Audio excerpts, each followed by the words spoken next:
I'm relentlessly in love with people and with all people who want to love other people. Being a mom has been a central part of my life since I was 39 and Jay came into our lives as a 1-month-old. We thought as white parents that we were skilled in raising a child of color, but in about preschool, a little child in the classroom said to my kid, "I don't like the color of your doll," and it was a brown doll. And suddenly that kind of woke me up to that I needed to learn more. So I started with the preschool teacher who was a photographer, Gigi Kaiser, an exhibit that we called then Check Other. We changed the name later to Of Many Colors, and we made an exhibit meeting all the teenagers and interviewing them and the parents, interracial couples and adoptive families and foster families. That's what got me into Love Makes a Family. The photographs are kind of like you would see in a family album because we wanted people to be able to relate to them. Oh, that looks like my family, or we love to play ball with our dog, or we love our cat, or we love to just cuddle. I became most familiar with her around the Love Makes a Family exhibit when it was being brought to my school.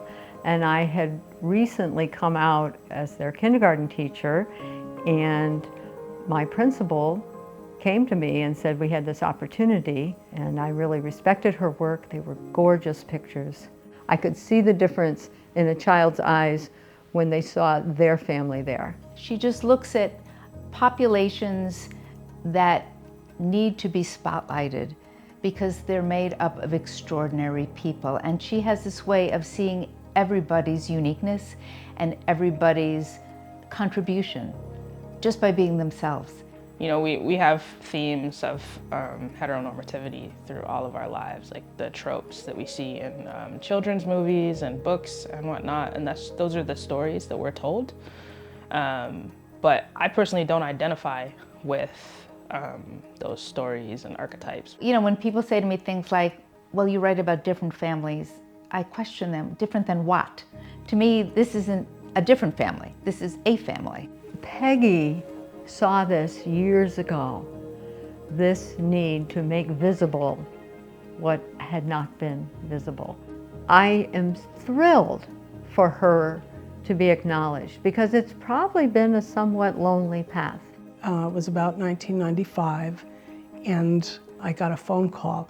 You know, hello, it's the superintendent of schools of the Amherst Regional. You cannot show this exhibit to your elementary school students in our town. They're way too young to learn about lesbian and gay families, and they will think about sex. You all probably know the Westboro Baptist Church, and they put out a news release when that exhibit came to Beaverton, Oregon. They say, Westboro Baptist Church is going to picket the sodomite whorehouse and propaganda mill masquerading as Beaverton, Oregon School District.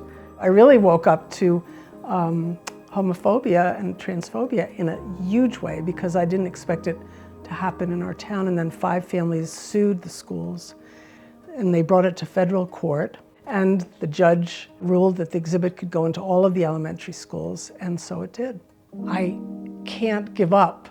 On and on and on. We need to keep educating and keep bringing celebration of families, celebrating trans and non-binary people, celebrating LGBT people.